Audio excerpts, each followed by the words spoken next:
नमस्कार सभी को। और इस वीडियो में आज हम डिस्कस करेंगे कि मंत्र के कितने प्रकार हैं। जैसे आपको पता है, हम मंत्र हीलिंग की एक सीरीज बना रहे हैं कि मंत्र के बारे में एक अवेयरनेस और हमारे समाज को और हमारे योग से संबंधित जितने भी साधक गण हमसे जुड़े हुए हैं उनको मंत्रों के महत्व का पता चले, उनके बारे में एक अवेयरनेस क्रिएट हो। तो इस सीरीज की इस वीडियो में हम डिस्कस करेंगे कि मंत्र कितने प्रकार के होते हैं। मंत्र जो हैं वो बहुत प्रकार के मंत्र होते हैं। लास्ट वीडियो में जिन्होंने पहली वीडियो नहीं देखी वो अपना देख लेना, कि उसमें मैंने इंट्रोडक्शन दी है मंत्र क्या होते हैं, किस प्रकार से काम करते हैं।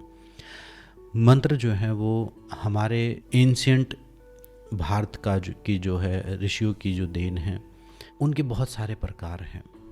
जैसे वैदिक मंत्र हैं। वैदिक मंत्र वो हैं जो वेदों में जो जिन मंत्रों का वर्णन मिलता है, वहाँ पर वैदिक मंत्रों का उद्देश्य जो है वो मानव कल्याण के बारे में बात करना है। वहाँ पर बात की गई है ब्रह्मांड की सर्वोच्च ऊर्जाओं के बारे में। वहाँ बात की गई है, एक वास्ट व्यू देखते हुए उनको बनाया गया है। और वहाँ पर किसी भी पर्टिकुलर एक स्पेसिफिक चीज़ को टारगेट ना करके हर चीज़ के बारे में एक पूरा एक जीवन को जीने का एक धर्म, एक पूरा एक सिस्टम दे दिया है, नियम कानून दे दिए हैं किस प्रकार से चीज़ें काम करती हैं। वैदिक मंत्रों के बाद फिर मंत्र जब आते हैं, दूसरे जो मंत्र होते हैं वो पौराणिक मंत्र होते हैं। पौराणिक वेद और उपनिषद एक कैटेगरी है जहाँ पर किसी चीज़ को पर्टिकुलर वहाँ सुप्रीम के बारे में बात की गई, वहाँ सुप्रीम ऊर्जा की बात की गई कि एक सुप्रीम सोर्स है ऊर्जा का, वहाँ पर ये बताया गया है। उसके बाद आते हैं पौराणिक मंत्र। पौराणिक मंत्र में जो है वो पर्टिकुलर उस जो सुप्रीम ऊर्जा जो वेदों में उपनिषद में जो बताई थी उस सुप्रीम ऊर्जा की डिवीजन दे दी गई है। मतलब एक बता दिया है कि पहले एक सुप्रीम एनर्जी है, फिर उस सुप्रीम एनर्जी के अलग अलग ब्रांचेस हैं, अलग अलग चैनल्स हैं, अलग अलग तरीके से उसको डिवाइड कर दिया गया है। उन डिवाइडेड एनर्जीज़ को उनको कथा कहानियों के रूप में, मेटाफर्स के रूप में एक समझा दिया गया है एक आम मनुष्य के लिए कि इस प्रकार से ये ऊर्जाएं जो हैं काम करती हैं। मान लो एक सुप्रीम हो, सुप्रीम के बहुत सारे पार्ट हैं। जैसे समझो एक बिजली है, उस बिजली के फिर बहुत सारे उपयोग हैं। जैसे बल्ब में वो रोशनी की तरह काम करेगी, पंखे में वो हवा की तरह काम करेगी, एसी में वो कूलिंग की तरह काम करेगी। तो इस प्रकार से उसके बहुत सारे उपयोग हैं। फिर वेद उपनिषदों में उस बिजली के बारे में बात की गई है, सुप्रीम के बारे में बात की गई है। फिर पुराणों में उस सुप्रीम के ही छोटे छोटे जो रूप हैं, जो विभिन्न रूप हैं, उन विभिन्न रूप को एक एक करके एक्सप्लेन किया गया है कथा कहानियों के रूप पे। इस प्रकार से समझाया गया है जैसे छोटे बच्चे, नर्सरी के बच्चे को पढ़ाया जाता है कथा कहानियों के रूप में, इंसान के रूप में, स्टोरीज बना बना के। वो सारी बातें आती हैं पुराणिक मंत्रों में। और वहाँ पर जो पौराणिक जो मंत्र हैं या पौराणिक जो देवी देवताओं के स्तोत्र हैं या मंत्र हैं, वो सारी चीज़ें जो हैं उन ऊर्जाओं से कनेक्ट करने का काम करती हैं। समझ लीजिए कि किसी को एक एटॉमिक एनर्जी को मास्टर करना हो तो पहले ऊर्जा के जनरल सिद्धांत समझाए जाएंगे। जो जनरल सिद्धांत समझाने के बाद फिर उसको थोड़ा सा स्पेसिफिक किया जाएगा। और फिर जब पौराणिक मंत्रों के बाद फिर समझाया जाता है, तंत्र का पार्ट आता है, जो आगम शास्त्र हैं, जो भगवान शिव के द्वारा जो बनाए गए हैं। तंत्र में उसका बिल्कुल accurate step by step system समझाया गया है। तांत्रिक मंत्र जिनको हम बोलते हैं, तांत्रिक मंत्रों में फिर बीज मंत्र भी आते हैं, उनमें बहुत सारे प्रकार के मंत्र आते हैं। तो तीसरी कैटेगरी है तांत्रिक मंत्रों की। उनमें पावरफुल वे है, वो समझो कि उस एटॉमिक एनर्जी को उपयोग करने का एकदम सही तरीका है। मतलब एक अनुसंधान करने वाला, जैसे कोई वैज्ञानिक उस ऊर्जा का उपयोग करे, वो तांत्रिक मंत्र है। वहाँ पर आपको एक गुरु की ज़रूरत है। वहाँ पर अगर आप अकेले अनुसंधान करने जाएंगे तो वहाँ पर नुकसान ही होगा आपका। जैसे कोई किसी साइंस लैब में कोई अकेला अनजान व्यक्ति चला जाए तो कुछ नई चीज़ बनाएगा, इसकी संभावना कम है, अपना नुकसान कर लेगा या उस सारी चीज़ को ख़राब कर देगा, ये उसकी संभावना ज़्यादा है। ठीक उसी प्रकार तांत्रिक मंत्र है, इसलिए तांत्रिक मंत्रों को गुरु के सानिध्य में उपयोग करना होता है। वैसे तो गुरु की ज़रूरत वैदिक मंत्रों से ही पड़ती है, लेकिन वहाँ पर नुकसान नहीं है कुछ भी। वहाँ पर ऐसे मंत्र हैं उनका अगर आप कुछ गलत जाप करने की कोई नुकसान नहीं होगा, लेकिन यहाँ पर जो है चीज़ें थोड़ी सी ज़्यादा क्रिटिकल हो जाती हैं, ज़्यादा एक्यूरेट हो जाती हैं। तो यहाँ पर आपको एक गुरु की सख्त ज़रूरत होती है, मैंडेटरी है गुरु। उसके बाद आते हैं तांत्रिक मंत्रों के बाद आते हैं साबर मंत्र। साबर मंत्र वो मंत्र हैं जो लोकलाइज मंत्र हैं, जो आज के युग में, क्योंकि जब ऐसा बोला जाता है अपने शास्त्रों में कि जब कलयुग शुरू हुआ था, ये समय जब शुरू हुआ था, तो ये एक डार्क टाइम है। तो इस डार्क टाइम में लोगों के बाय डिफ़ॉल्ट माइंड में नेगेटिविटी है। तो यहाँ पर कोई इतना एलिजिबल नहीं है कि उस तंत्र के ज्ञान को प्रयोग कर सके। कुछ शिष्य को छोड़ के, कुछ प्रतिशत लोगों को छोड़ के, तो ऐसे लोगों को भी उन मंत्रों का बेनिफिट मिल सके, उसके लिए साबर मंत्रों की स्थापना करी गई गुरु गोरखनाथ के द्वारा, गुरु मस्तेंद्र नाथ के द्वारा, इस नाथ संप्रदाय के द्वारा। उन्हीं मंत्रों को अलग एक लोकलाइज फॉर्म में, मतलब समझो कि उस साइंस लैब से उस ज्ञान को निकाल के एक छोटा सा रूप, जैसे आजकल हम कोई दवाई के रूप में कोई केमिकल ले लेते हैं, या कहीं पर अपने जीवन में कुछ साफ़ सफाई करने के लिए किसी केमिकल का उपयोग कर लेते हैं, है वो साइंस लैब की ही चीज़, लेकिन हमारे जीवन में उपयोग हो रही है। वो उतनी ज़्यादा खतरनाक नहीं है, लेकिन हमारे जीवन में वो उपयोगी होके हमारे जीवन को आसान बना रही है। तो ठीक वैसे ही साबर मंत्र हैं। साबर मंत्र हैं तो उन तांत्रिक ज्ञान का ही पार्ट, लेकिन उसको ही थोड़ा लोकलाइज करके, थोड़ा मैनिपुलेट करके, थोड़ा चेंज करके एक आम आदमी भी अपने जीवन में उन सारे इफ़ेक्ट को, सारे बेनिफिट को प्राप्त कर सके।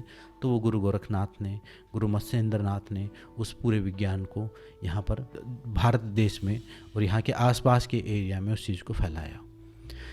साबर मंत्र जो हैं वो हर भाषा में होते हैं, लोकल भाषा में भी होते हैं, वो गांव की लैंग्वेज में भी होते हैं, वो संस्कृत में भी होते हैं, वो उर्दू में भी होते हैं। जहाँ जहाँ वो गए, जहाँ जहाँ वो उस गुरु गोरखनाथ गए, वहाँ वहाँ हर धर्म में होते हैं। वो प्रार्थना टाइप से होते हैं, उनका कोई खास मीनिंग भी नहीं होता, उनमें कोई व्याकरण का ध्यान नहीं रखा जाता। और बोला गया है कि एक इस कली युग में सिर्फ साबर मंत्र ही हैं जो एक सामान्य आदमी अगर बिना उच्च भूमिका के या बिना उच्च जिसकी अवस्था रही है उस अवस्था के अलावा एक सामान्य आदमी अगर किसी का बेनिफिट लेना चाहे, किसी मंत्र का उपयोग करना चाहे, तो साबर मंत्रों का उपयोग कर सकता है। उसमें थोड़ा सा एफर्ट है, उसमें प्रॉपर गुरु से वो भी सीखने पड़ते हैं, लेकिन उसको करने का तरीका, उनको उपयोग करने का तरीका, उनका सदुपयोग भी हो सकता है, उनका दुरुपयोग भी हो सकता है। लेकिन वो एक्टिवेटेड मंत्र हैं, और एक्टिवेटेड मंत्र उनमें से वही हैं जो चले आ रहे हैं गुरु शिष्य परंपरा के द्वारा। उसके बाद भी बना दिए गए हैं बहुत सारे, ऊट पटांग अभी आप इंटरनेट पर लिखोगे तो दुनिया भर के आ जाएंगे। वो सब काम नहीं करने वाले, काम वही करेंगे जो एक लीनेज से चले आ रहे हैं, जो एक परंपरा से चले आ रहे हैं, जो एक सिद्ध गुरु से दूसरे शिष्य को मिले, फिर उसने सिद्ध करके उस सिद्ध शिष्य ने फिर अपने शिष्य को दिए हैं। वो उस प्रकार जो चले आ रहे हैं, काफ़ी मंत्र हैं वो। तो उन मंत्रों का उपयोग हम अपने जीवन में कर सकते हैं। इसके अलावा बीज मंत्र हैं। बीज मंत्र वो एटॉमिक एनर्जी हैं जो पर्टिकुलर जुड़े हैं हमारे चक्रों से, पर्टिकुलर जुड़े हैं अलग अलग प्रकार के देवी देवताओं से। तो उन बीज मंत्रों का उपयोग, उनका भी उपयोग करके हम उन मंत्रों की ऊर्जा को एनहेंस कर सकते हैं, उनमें जोड़ सकते हैं। कुछ बीज मंत्रों का उपयोग हम अपने जीवन में, जैसे ओम है, ये भी एक बीज मंत्र है, तो ओम का उपयोग हम कर सकते हैं। उन मंत्रों के साथ जोड़ के उनकी एनर्जी को एनहेंस किया जा सकता है या मैनिपुलेट किया जा सकता है। ऐसे कुछ प्रकार के बीज मंत्र हैं। अपनी ऊर्जाओं पर काम किया जा सकता है, वो भी हम उपयोग कर सकते हैं। तो ये इस प्रकार से बहुत सारे मंत्र हैं। इसके अलावा अफर्मेशंस हैं, ये भी एक प्रकार के मंत्र हैं, लेकिन इनमें विद्युत एनर्जी नहीं है। ये सिर्फ काम कर रही हैं, जो अफर्मेशंस हम पढ़ते हैं आज के दिन, वो काम कर रही हैं सिर्फ माइंड के ऊपर। वो शरीर की विद्युत के ऊपर प्रभाव नहीं डाल पा रहे हैं, क्योंकि उसमें बीज नहीं है, उसमें साउंड, वो पर्टिकुलर वो शब्द नहीं है। तो उनको अब वो शब्द पता थे हमारे ऋषियों को, तो अब ये जो अफर्मेशंस हम रिपीट करते हैं वो भी मानसिक एक प्रभाव डालते हैं और आप एक हिप्नोटिक इफेक्ट क्रिएट करते हैं और आपके मन की अवस्थाओं को, एनवायरनमेंट को चेंज करने का काम करते हैं। वो अफर्मेशन भी मंत्रों का काम करते हैं। किसी भी बात को हम बार बार दोहरा रहे होते हैं तो वो भी एक मंत्र का काम कर देती है। मान लो आप अपने बारे में ही नेगेटिव चीज़ें दोहरा रहे हो तो एक नेगेटिव इफेक्ट, एक एनर्जी जनरेट कर रहे हो, वो मंत्र हो रहा है। मतलब आप बार बार बार बार एक धारणा, एक चीज़ रिपीट कर रहे हो, अपने जुबान से अपने मन में सोच रहे हो, वो मंत्र का काम कर रहा है। आपकी आदतें ऐसे बन रही हैं, आपका सबकॉन्शियस माइंड उसी से प्रोग्राम हो रहा है। वो सब भी मंत्र का पार्ट है। वो मॉडर्न तरीका है मंत्र का, अफर्मेशंस के थ्रू, हिप्नोसिस के थ्रू हम खुद को प्रोग्राम करते, वो भी एक मंत्र का ही पार्ट है। तो इस प्रकार से हम देखते हैं कि वैदिक से लेके शाबर तक जो है एक सिस्टमेटिक चला हुआ है। और उसके बाद भी आज भी कुछ कुछ स्विच वर्ड्स बन रहे हैं, वो भी मंत्र हैं। स्विच वर्ड्स बना रहे हैं लोग, अलग अलग चीज़ें काम करते जा रहे हैं, वो भी बनते जा रहे हैं। कुछ चीज़ें उनमें से काम कर रही हैं, कुछ चीज़ें उनमें से काम नहीं कर रही हैं। तो एक समाधि की अवस्था को, एक ध्यान की अवस्था को प्राप्त हुआ व्यक्ति ही मंत्रों के असली विज्ञान को समझ सकता है, वही उनका आगे ट्रांसफ़र कर सकता है, वही आगे उस चीज़ में कुछ करेक्शन कर सकता है, उसमें कुछ रिसर्च वर्क कर सकता है। हम और आप जैसे लोग जो कर रहे हैं छोटे मोटे काम, जो मंत्रों, खुद के मंत्र जो बना रहे हैं, वो अफर्मेशन है, वो हिप्नोसिस है, वो मन को नियंत्रित करने का, वो भी गलत नहीं है, वो भी उपयोगी चीज़ें, बहुत इफ़ेक्टिव हैं। लेकिन वो मंत्रों जितना प्रभाव जो है वो नहीं दे पाती। तो ये मंत्रों के प्रकार हो गए। इन सारे मंत्रों में से जो शाबर मंत्र हैं, स्तोत्र हैं, और उनमें भी स्तोत्र हो गए हैं, सूत्र हो गए हैं, एक प्रकार उस प्रकार के भी हो गए। जैसे स्तोत्र में हम किसी की प्रशंसा कर रहे हैं, किसी देवी देवता की, किसी एक प्रकार की ऊर्जा की। सूत्र हैं, उनमें वो एक फॉर्मूला टाइप से, उनमें कुछ समझाया गया है, कुछ श्लोक हैं।